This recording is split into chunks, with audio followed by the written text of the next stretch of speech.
Olá, alunos. Estou aqui mais uma vez para falar sobre espaço brasileiro, como o espaço brasileiro se organizou. Desta vez o título está aí, ou melhor, o nosso tema, né? Formação do território brasileiro e da sociedade brasileira. Primeira coisa, vamos começar pelo território, né? O Brasil, o território brasileiro ocupa uma área de mais de 8,5 mil quilômetros quadrados. Em virtude de sua extensão territorial, o Brasil é considerado um país continental, por ocupar grande parte da América do Sul. O país se encontra em quinto lugar em tamanho de território. Certo? Só para vocês terem uma noção e entender o que é um país continental, o Brasil, em extensão territorial, ele é maior do que a Oceania.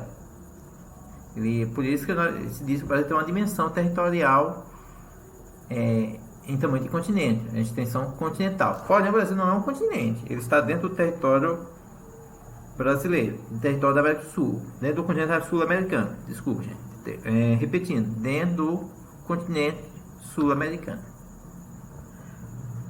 Bom, dando sequência ao nosso tema, também temos que falar com relação à população, já que é o título da nossa aula. A população brasileira está irregularmente distribuída, pois grande parte da população habita na região litorânea, onde se encontram as maiores cidades do país. Isso nada mais é do que uma herança histórica, resultado da forma como o Brasil foi povoado. Os primeiros núcleos urbanos surgiram no litoral, né?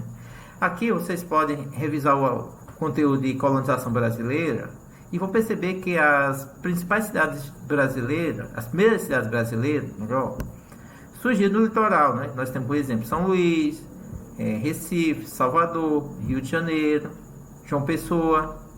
Todas são cidades históricas no litoral. Pode pegar um mapa, ao invés de ficar no mapa demográfico, que a concentração urbana, população brasileira está no litoral, certo? Geralmente está no litoral, ok? Bom, continuando, até o século XVI, o Brasil possuía apenas uma área estabelecida pelo Tratado de Tordesilhas, assinado em 1494 por Portugal e Espanha. Esse tratado dividia as terras da América do Sul entre Portugal e Espanha, né? O Brasil nem sempre teve o tamanho territorial do território atual, certo? Até o século XVI, o Brasil era um terço, mais ou menos, um terço aproximado do território atual, porque o Tratado de Tordesilhas, que foi um acordo feito entre Portugal e Espanha, estabelecia que o Brasil teria basicamente a região Nordeste, que ia até o Pará, e um pequeno pedaço da região Sudeste, até São Vicente, onde está o estado de São Paulo.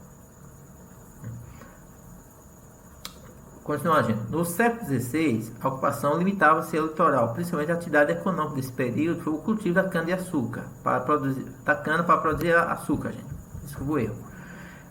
Produto muito apreciado na Europa. A produção era destinada à exportação. As propriedades rurais eram grandes extensões de terra, cultivadas com força de trabalho escravo. O crescimento da exportação levou aos primeiros centros urbanos do litoral, as cidades portuárias. Outro detalhe, as cidades brasileiras surgiram em torno de um porto, porque o comércio naquele tempo era quase que na sua totalidade marítimo, né?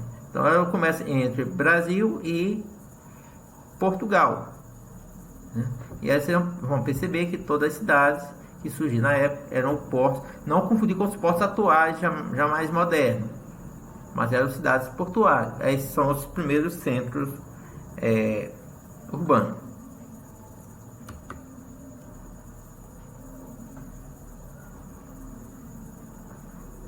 Bom, aí vamos chegar aos séculos 17 e 18, foram marcados pela produção pastoril, que adentrou a oeste do país, e também pela descoberta da jazida de ouro e diamante nos estados de Goiás, Minas Gerais e Mato Grosso. Esse período foi chamado de aurífero e fez surgir várias cidades. Bom, isso aqui é a expansão, começa a primeira expansão do território brasileiro, feita pelos portugueses, né? O ciclo da mineração e atividade econômica da pecuária. Por quê? A pecuária ela não poderia ficar no litoral junto à plantação de cana. Então a pecuária foi empurrada para o interior, expandindo, principalmente no Vale do Rio São Francisco, o Vale do Rio Parnaíba e para o sul do Brasil, onde hoje estão os estados do Paraná, Santa Catarina e Rio Grande do Sul. É importante também que no meio desse período, ainda no final do século XVI e século XVII, ocorreu a União Ibérica, né? Isso aí vocês podem conversar com o professor de História, que ele poderá explicar melhor o que foi essa União Ibérica, né? A União Ibérica é a união entre Portugal e Espanha, sob o jugo da mesma coroa. Mas vocês conversam com o professor de História ou façam uma pesquisa sobre a União Ibérica, vocês entenderão melhor. Bom, século XIX. Século XIX já vai para os anos de 1800. A atividade que contribuiu para o processo de urbanização foi a produção do café, principalmente nos estados de São Paulo, Rio de Janeiro, Minas Gerais e Espírito Santo. Essa atividade também contribuiu para o surgimento de várias cidades. Bom, aqui tem um detalhe, que embora eu estou falando de formação de território, mas não vamos confundir formação de território somente com uma expansão, mas com uma transformação, certo? É importante considerar a atividade econômica do café do século XIX como fator de apropriação do território, certo? Afinal, o café ele contribuiu para a apropriação da região onde hoje é a região centro-oeste. Na época não existe centro-oeste, não, sudeste, desculpe, da região sudeste, principalmente os estados de São Paulo, Rio de Janeiro, Minas Gerais e Espírito Santo. Bom, voltando à expansão territorial, aqui nós temos os principais tratados de acordo para a incorporação de territórios. Primeiro deles, vocês já viram, que foi o Tratado de Tordesilhas, antes mesmo da ocupação portuguesa no Brasil, né? Em 1494. Eu já falei que é o tratado que o Brasil tinha um terço do território atual. Em 1681 veio a devolução da colônia de Sacramento, que é uma colônia que hoje pertence ao Uruguai e que foi devolvida em função de uma área da região sul do Brasil. Portugal ficou com a área do sul do Brasil e devolveu a colônia de Sacramento seria para a Argentina, mas hoje está na área onde é o Uruguai, certo? E aí vamos ter dois tratados importantes, pequenos tratados, né?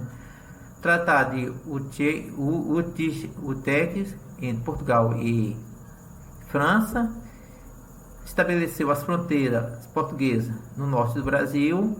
O rio Oiapoque foi reconhecido como limite natural entre a Guiana e a capitania do Cabo do Norte. Tinha desculpa, não consegui pronunciar essa palavra, né? Porque eu não sei se ela é inglesa ou se é francesa, né? Vou chamar de Utrecht.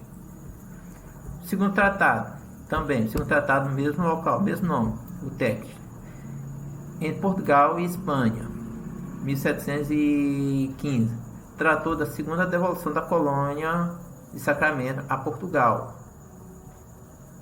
né? Novamente envolvendo o tratado da colônia de Sacramento. O que eu posso garantir para vocês, não sou historiador, que essa colônia hoje não pertence mais ao Brasil, ela pertence ao Uruguai, ela é próxima a Buenos Aires. E eles até valorizam, assim, turisticamente, essa história.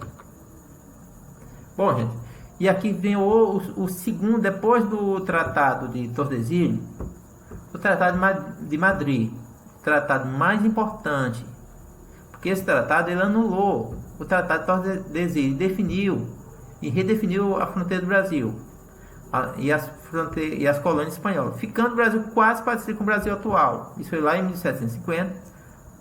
Portugal conquistou assim a maior parte da bacia amazônica, enquanto a Espanha ficou com toda a parte sul da bacia do Prata, né? Aqui é importante que a expansão da região norte não foi tanto pelos bandeirantes, mas pela atividade das drogas do sertão. E aí vamos ter outro tratado, o Tratado de Santo Ildefonso, 1777, confirmou o Tratado de Madrid e devolveu Portugal à ilha de Santa Catarina, ficando com a Espanha a colônia de Sacramento, a região dos sete povos. Bom, novamente, aqui definitivamente a colônia de Sacramento passa a pertencer à Espanha, que depois vai pertencer ao Uruguai. O Uruguai torna independente, mas é outra história.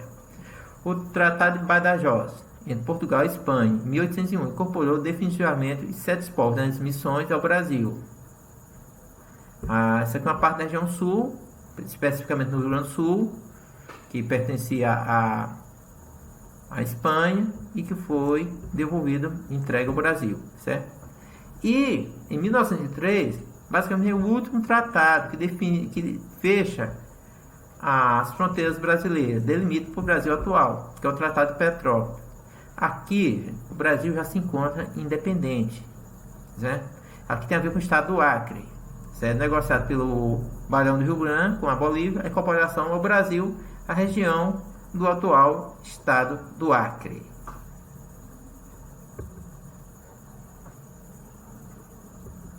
Pois é, gente. É isso, a minha micro aula. Muito obrigado a todos, né?